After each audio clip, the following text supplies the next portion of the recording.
I had a student ask me the other day, how do I find my style in jiu-jitsu? And I find this to be a very interesting question. I believe that the style that you get in jiu-jitsu emerges eventually. And we can pick and choose our style, and that is kind of what I feel is the nature versus nurture of reality and of jiu-jitsu as well. In the fact that, you know, nature is like kind of what we're built with, our body types, our personalities, and then nurture is kind of what we gravitate towards, you know, mentally, philosophically, and as well as the people that are around us that influence us. You know, when I talk about style, I talk about like different ways of playing jiu-jitsu. You know, are you a top player? Are you a bottom player? Do you like to use certain guards? Do you use, you know, spider guard or half guard or closed guard? You know, when passing, do you like to use your speed, or do you like to use a pressure? Is there certain submissions that you really like, or certain submissions that you master, such as like footlock or triangle chokes? So that's what I mean by style. Is kind of like the way that we express jiu-jitsu. And there's infinite ways that we can express our jiu-jitsu. And that's what I talk about when I mean style. And so the question was asked, and how do I find my style? Like I said, I think it's a nature versus nurture thing. So when it comes to the nurture side of it, it's, you know, who are the people that we are around and the teams that we train with. I believe that, you know, if you are in a program that has an instructor that, you know, is heavily a leg locker, let's say you're gonna go to a 10th Planet gym, or a specific no-gi gym, and then they do a lot of leg locks, then by nurture, you're probably gonna be a leg locker, or at least have a strong leg lock game, and that's because of the environment that you're around. You know, and same thing goes when you have a team that likes to play spider guard or half guard, or, you know, you have instructors or teammates that play a certain game. You know, when some people talk about a certain gym, you know, they kind of assume that they're going to have a certain game or a certain style. For example, you know, here at Daruma Dojo, at least my students, my style is have a big portion is playing half guard and using the half guard for defense and for sweeps and for attacking. Deep half and half guards that require me to get really close to the partner. And so I feel that people, when they think like, oh, that's Alberto's student from Daruma Dojo, they're probably gonna have a good half guard. And that's not true for everybody, but it is kind of a general assumption that one could make, and some of my students definitely have gravitated towards half guard because my style is half guard. So that's the nurture part of it. So what I recommend is, which is really important, is get yourself, definitely get yourself a professor, get yourself a home gym that has a strong fundamentals program, because, you know, you're very influential in your white belt and blue belt days, and that nurturing is important to have strong fundamentals, because everything builds from that foundation. And then as you get later into your color belts, then you can begin to define your style. Now, there's also the nature portion of it. Now this is kind of like your personality. Are you an aggressive personality? Are you a more docile personality? Do you like to take risks? Do you want to play it safe? Are you more athletic? Are you less athletic? You know, all of those kind of personality traits are going to play into your style of jiu-jitsu. Like, for example, the Rotula brothers, they're extremely athletic, they're extremely aggressive, they take risks, you know, they are very, very fast, and they do very unorthodox things, and they take risks, and they're very creative. You know, opposed to somebody like maybe like back in the day, Roger Gracie, he was much more calculated, a little slower pace, more methodical, and pressure from the bottom and from the top. So, you know, those are different types of styles. I would feel is by nature, these people are more aggressive, more calculated, or more risk-taking or more conservative. For me, I feel like I'm a more conservative player. I like to be more methodical and calculated when I make my moves, and sometimes and that definitely is my style, is more methodical, more calculated and risk adverse, or I make calculated risks. There's also a big part of like body mechanics. If somebody's really tall or somebody's really short, or somebody's fat or somebody's skinny, or somebody's really strong or somebody's weak, or somebody's very flexible or somebody's not flexible at all. Those are all nature parts of the nature versus nurture concept while finding your style. Now, if you're like myself, I'm more of a medium build. I lean towards the athletic side, or more, on the stronger side. So for me, what that kind of gravitated towards is like pressure passing and half guard.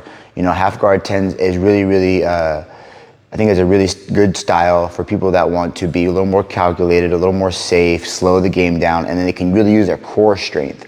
Has a lot of core strength and isometric core, opposed to certain types of guard, like spider guard or lasso guard.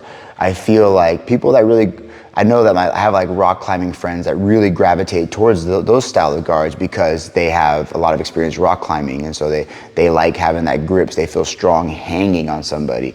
Or people that are really flexible, they might like to do inversions or rubber guards. So all these types of positions that people with certain physical attributes can gravitate towards. If you're not flexible, you're not going to be playing. You're probably not going to be playing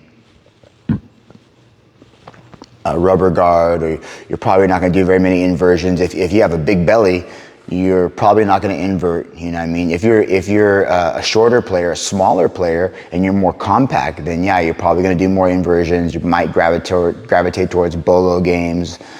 Going under people's legs, if you're a much longer person, you might like single leg X guard, collar sleeve, You have someone like Adam Borvinsky, world champion, he's really good at butterfly guard. I feel like butterfly guard is a very versatile style, because at that one you could, I feel like he plays it very different because he's long and lanky and strong, opposed to someone like a Marcelo Garcia, who's much shorter. They both use butterfly guard, but they use it in a different way because of their body type. So this is what I feel like how the style emerges. It's definitely, for me, nature versus nurture. And what I recommend is,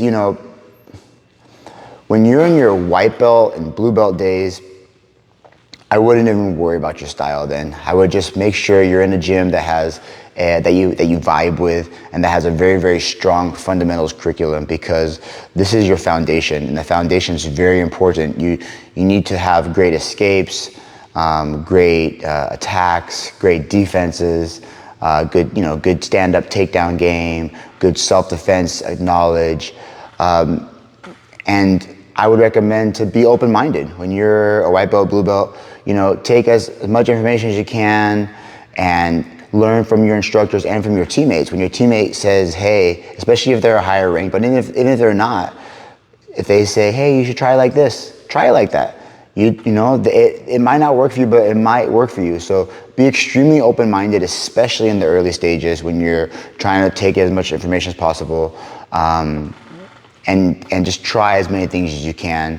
And of course, you're gonna see things on Instagram, or you're gonna do instructionals, and that's fine. Like, if you like a certain style of a BJJ player, let's say you love Mikey Musumeci, or you love Lucas Lepre, or you love all these different players, like, man, I really like their style. Well, yeah, study their style and apply their style, but I recommend not to shut off your mind to other things that might emerge from your teammates or your instructor or through competitions. Like, just be open-minded, but I think what's most important is don't try to find your style right away, and just allow yourself to be in a gym that has strong fundamentals, and just take in as much information as possible and be open-minded, because I feel that your style will start emerging come like purple belt. For me, I had a strong, the strong nature part of my, nurturing part of my style from the half guard is I did a half guard seminar when I was a white belt, when I'm very impressionable.